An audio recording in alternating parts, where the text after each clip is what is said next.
Hello again, Practical Magic fans. A couple of you have asked how I make the covers for my books, so I figured I'd take a minute to show you one before I pull this one together. This is the biggest spine I've ever made, so it's a little different from the ones in the past, but it's still a good example of how I make them. Somebody else had asked how I make the ledges, the ridges also, and that's this part here. So I wanted to show you that as well. So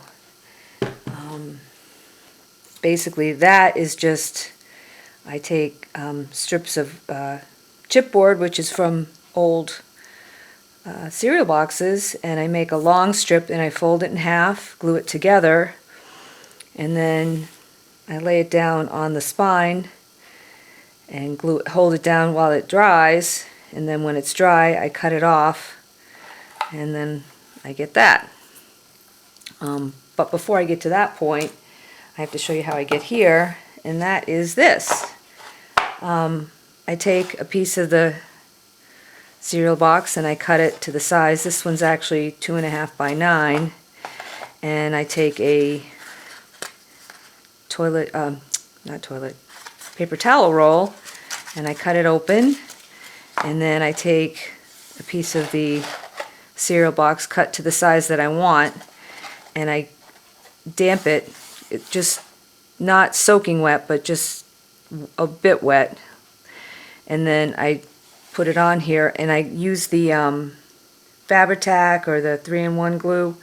You want a glue that's not water-based but acetone-based, and then I hold it on here. I try to line it up with this edge, because if you don't, it may get wonky, and you don't want that. So, and I hold it on here until it sticks pretty well, and then I let it dry overnight, and then I cut this off. This one I actually did an additional, an additional tube to reinforce it, because this isn't as, I guess it's strong enough, but I wanted it even thicker, and it's really hard when you do that. It's like as hard as a book board when you do it a third time. And then when that's done, I do this part. So,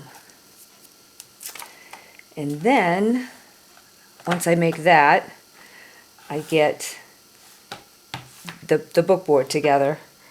And the way I do that is I find 2 old books that are identical in size. Any old books will do, and you have to gut them.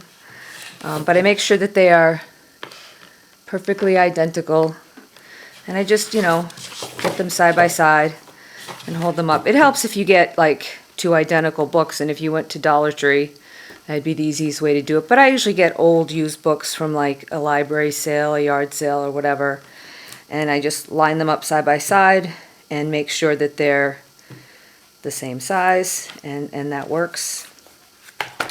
And then I take one of them and I cut the spine off to make the,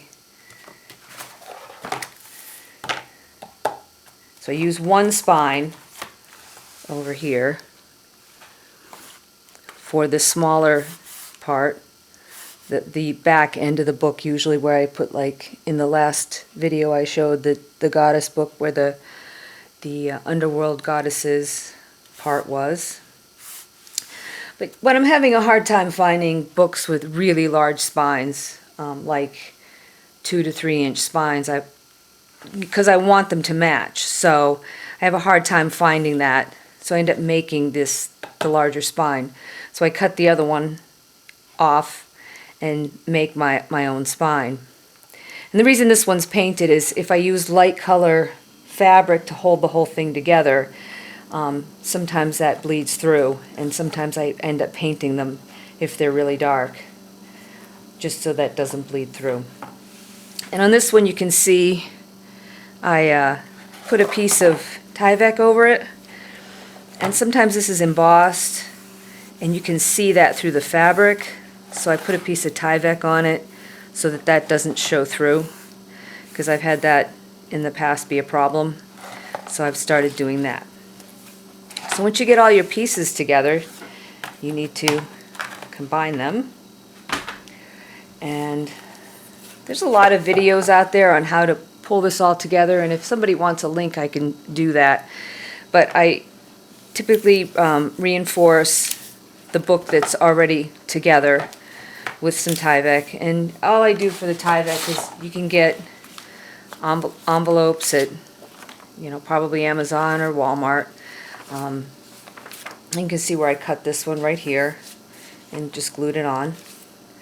And then for this part, you can see I just glued this together and ended up patching this because it wasn't quite wide enough and I wanted it to come all the way up. And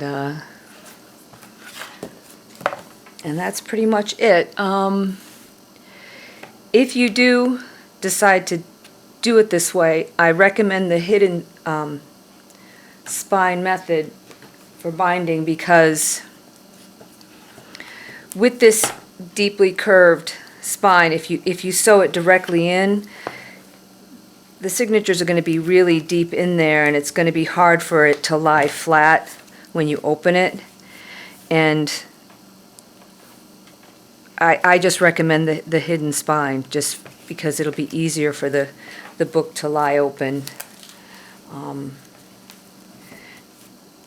because you want that gap there. So that's what I would recommend. If you can find books that have a nice, wide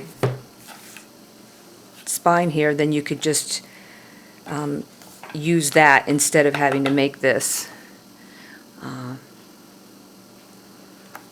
And that's pretty much it for that. If you have any questions, let me know. I'll do my best to answer them. And thanks for watching. Bye.